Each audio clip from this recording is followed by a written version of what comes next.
வணக்கம். இன்றைக்கி நம்ம பார்க்க போகிற சமையல் என்னென்னு பார்த்தீங்கன்னா, ஒரு லஞ்ச் மெனு தான் பார்க்க போகிறோம். நல்ல ஒரு ரிச்சான லஞ்ச் மெனு. மஷ்ரூம் புலாவும், அதுக்கு சைடிஷ் பார்த்தீங்கன்னா கல்யாண வீட்டு உருளைக்கிழங்கு காரக்கறி, ரெண்டுமே சூப்பராக இருக்கும். இந்த காம்பினேஷனை நீங்கள் லஞ்ச் பாக்ஸுக்கும் செஞ்சு கொடுத்து விடலாம், லஞ்சுக்கும் செஞ்சுக்கலாம். அட்டகாசமாக இருக்கும். வாங்க அந்த அருமையான மஷ்ரூம் புலாவும் உருளைக்கிழங்கு காரக்கறியும் எப்படி செய்யலாங்கிறத பார்க்கலாம். ஒரு பேன் எடுத்துக்கலாம். தேவையான அளவுக்கு எண்ணெய் சேர்த்துக்கலாம். எண்ணெய் சூடானதும் பட்டை 2 துண்டு, கிராம்பு ஒரு 4 பீஸ் எடுத்திருக்கேன், ஏலக்காய் 2 சேர்த்துக்கலாம். இது கூடவே ஒரு 10 பல் பூண்டு சேர்த்துக்கலாம். ஒரு 4 துண்டு இஞ்சி சேர்த்துக்கலாம். பூண்டு அதிகமாகவும் இஞ்சி கம்மியாகவும் சேர்த்துக்கோங்க. இது நல்லா வதங்கட்டும். இப்போ இதில் ஒரு 7 பச்சை மிளகாய் 2ஆக கீறிட்டு சேர்த்துக்கலாம். எண்ணெயில் போட்டால் வெடிக்கும், அதனால் கட் பண்ணிவிட்டு சேர்த்துக்கோங்க. இப்போ இது கூடவே வெங்காயம் பாருங்கள் நல்லா வதங்க ஆரம்பிச்சிருச்சு. இப்போ இதில் மீடியம் சைஸாக ஒரு பெரிய வெங்காயத்தில் பாதி வதக்குறதுக்கும் பாதி நம்ம புலாவு தாளிக்கையிலையும் சேர்த்துக்கலாம். இது பார்த்திங்கன்னா ஒரு கை அளவுக்கு வரும். இப்போ அதை சேர்த்துக்கலாம். நான் இன்றைக்கி பெரிய வெங்காயம் எடுத்திருக்கேன். இதுவே நீங்கள் சின்ன வெங்காயம் ஒரு 10 சேர்த்துக்கலாம். நான் இன்றைக்கி பெரிய வெங்காயம் எடுத்திருக்கேன். இதுக்கு பதிலாக சின்ன வெங்காயம் 10 சேர்த்திங்கன்னா இன்னும் நல்லா சுவையாக இருக்கும். இப்போ இது கூடவே 2 பாதாம் சேர்த்துக்கலாம். பொடி பொடியாக கட் பண்ண முந்திரி ஒரு 3 சேர்த்துக்கலாம். இப்போ இதில் ஒரு பிடி புதினா, ஒரு பிடி கொத்தமல்லி சேர்த்துக்கலாம். ஸோ கொஞ்சமாகவே சேர்த்துக்கோங்க, ஏன்னா நம்ம அரைக்கிறதுனால ஃப்ளேவர் அதிகமாக இருக்கும். அதனால் எப்பயும் போடுற அளவை விட பாதி சேர்த்திங்கனாலே போதும். இப்போ இதில் 1/4 கப் அளவுக்கு துருவின தேங்காய் சேர்த்துக்கலாம். இது கூடவே சோம்புத்தூள் 1 டேபிள் ஸ்பூன் சேர்த்துக்கலாம். நான் பவுடராக யூஸ் பண்ணியிருக்கேன். நீங்கள் சோம்பு முழுசாக சேர்க்குறதுனாலும் சேர்த்துக்கலாம். இப்போ இதில் 1 டேபிள் ஸ்பூன் தனியாத்தூள் சேர்த்துக்கலாம். இப்போ இதையும் சேர்த்து லேசாக பரட்டி விட்டுட்டு கேஸை மாற்றிடலாம். ஆறுனதுக்கப்புறமா நல்லா நைஸாக அரைச்சிட்டு பார்க்கலாம். இப்போ ஒரு குக்கர் எடுத்துக்கலாம். இப்போ தேவையான அளவுக்கு எண்ணெய் சேர்த்துக்கலாம். நான் ரீஃபைண்ட் ஆயில் சேர்த்துருக்கேன். இப்போ இது கூடவே தேங்காய் எண்ணெய் சேர்த்துக்கலாம்.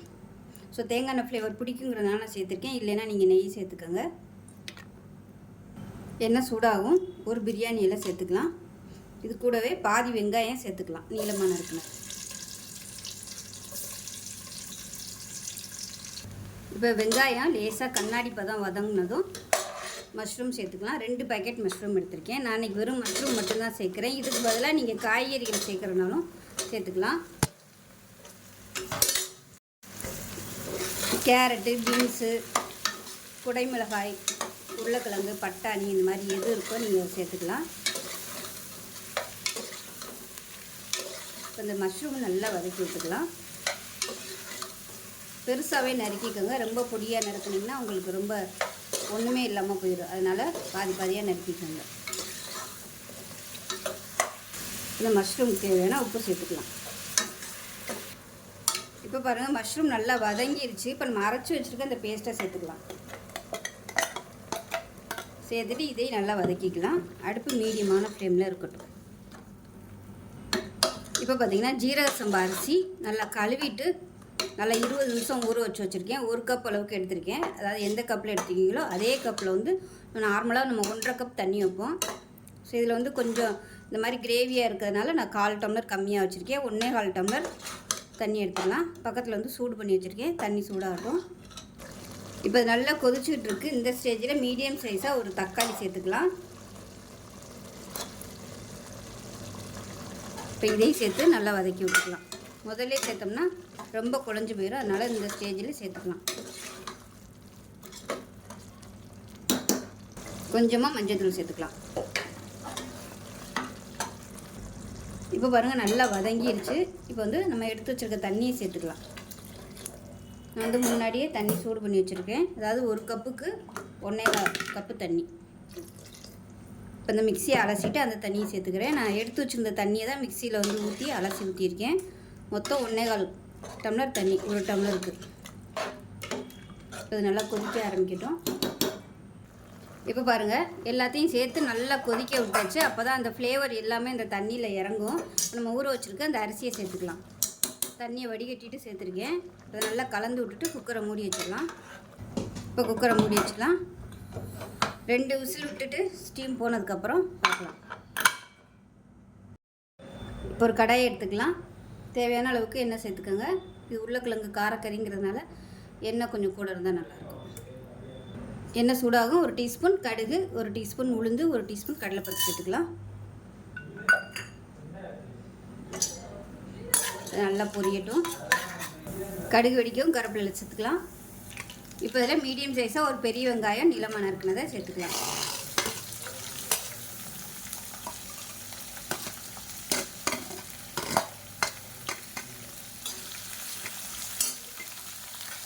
இப்போ உப்பு கொஞ்சமாக சேர்த்துக்கலாம். இப்போ வெங்காயம் லேசாக வதங்கிடுச்சு. மீடியம் சைஸாக ஒரு தக்காளி ஒன்றே ஒன்று சேர்த்துக்கலாம். தக்காளி வதங்குறதுக்காக மஞ்சள்தூள் சேர்த்துக்கலாம். இப்போ பாருங்கள் வெங்காயம் தக்காளி நல்லா வதங்கிடுச்சு.